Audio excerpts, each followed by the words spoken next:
as it's written here, it's located in Odisha basically. And now the Odisha government, the Odisha Barbara forest, the government has set up the entire forest for ecotourism. And this is the context for which this forest has been in use. Okay.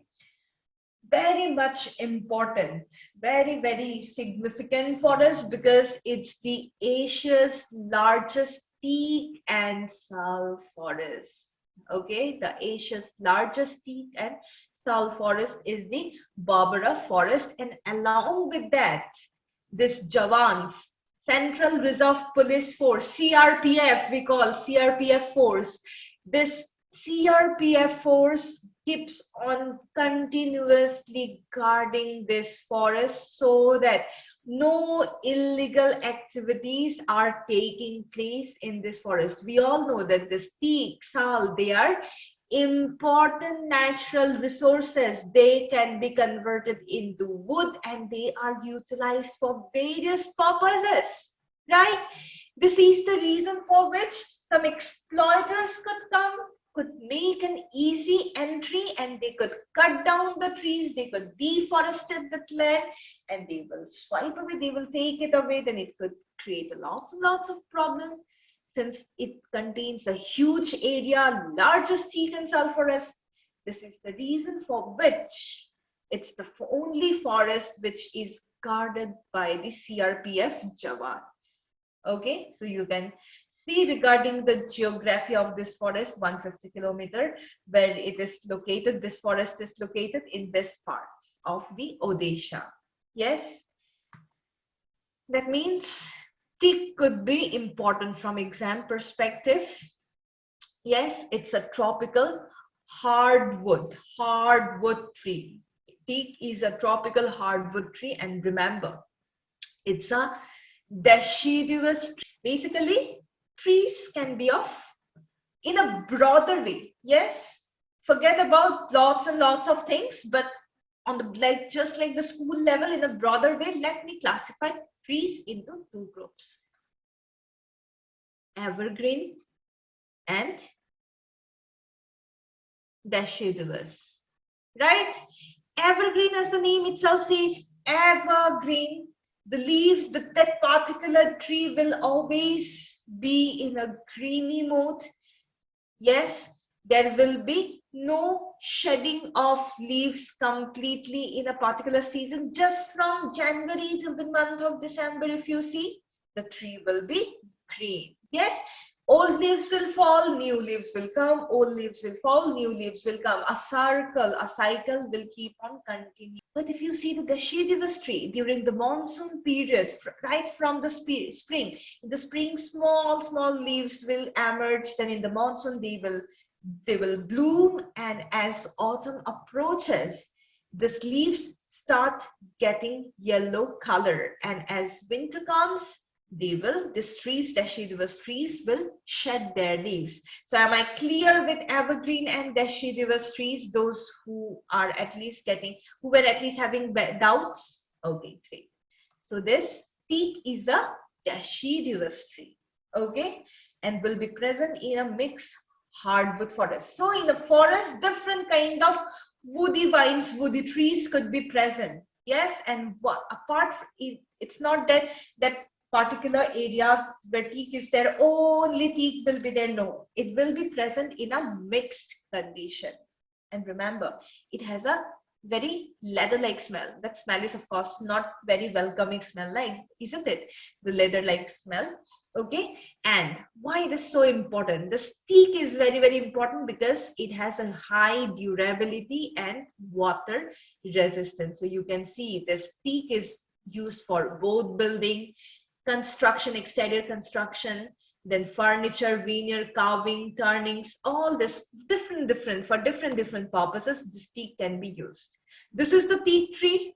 Okay, this is the tree. Now all this kind of things, this piles of wood, I think you have seen, isn't it? This kind of scenario you have seen.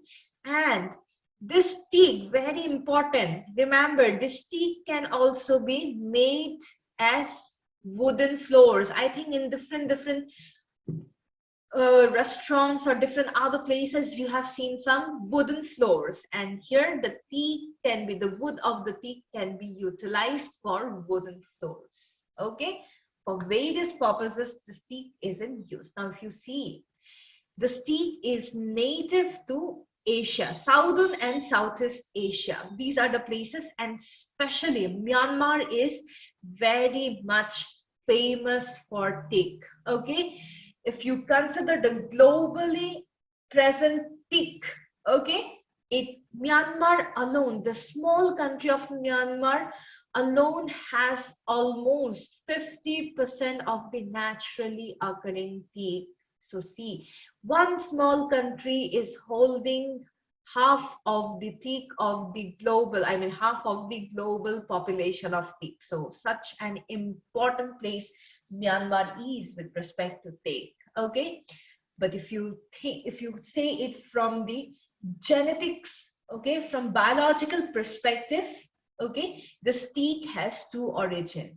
One origin is in India and another origin in the Myanmar. Okay, so from India and from Myanmar, this teak has spread to the other parts of the world. It has spread globally. Okay, so please remember, the main teak you will find in the southeastern part of the Asia.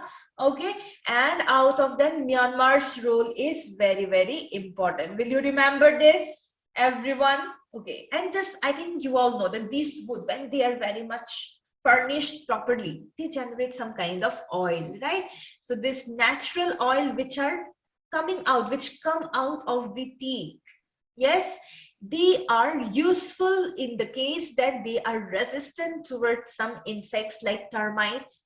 Yes, pest resistant. Normally in a low quality wood, what do we see? Some kind of insect will come and they will destroy the wood, isn't it? In low quality woods we see this very often. But this is not the case in teak. This is the case that because of the natural oil released by teak, they are very much resistant to this insects. Okay, even if you are not varnishing them, if you are not even if you're not applying oil externally, teak itself has its own beauty, has its own flavor. And important from the context of India, Nilambur in Kerala, this place is a major producer of teak, and not only that, it's also home to the world's oldest teak plantation. So you can see, this is why we have said the origin of teak, one from India and another root is from Myanmar. Okay, so these things are very, very important. Have you seen this kind of plates? Yes, dried leaves. Do you know what is the plant utilized for making this plate? The trees, these are nothing but they are the sal trees, and these plates that you see, mostly they're very much common towards the southern part of the country, and they are very much utilized by the dried leaves of sal. Okay, remember, so sal is also important. We need to know about sal. You can see this sal is again native to the Indian subcontinent, and when we say the word subcontinent, it not only refers to India but to the neighboring places of India. So Indian subcontinent, it's native. Okay, so you can see where it's located in Chhattisgarh, Assam, Bengal, Odisha, Jharkhand, everywhere. In majority of the places, you will find this sal tree. And see, whenever there is a forest, okay, whenever there is a forest, the sal is often the dominant tree. Very, very important. Out of the trees that you will find in the forest, the majority will be the sal tree. Okay, and state tree of two Indian states, the state tree of Chhattisgarh and Jharkhand. The salty tree, you can read it yourself, all these things. Okay, so they are utilized for different kinds of purpose, isn't it? You can see this dry leaves are utilized as a leaf plates. in different parts of our country itself. So sal tree, sal wood, this sal wood, mainly we use it for making the furniture, these wood frames of doors. Have you seen it in your home? I don't know how many of you have seen, but in my home, if there is a construction, yes, I used to hear of my parents talking about building this frames, woody frames of doors and everything using this sal tree, right? So very common use.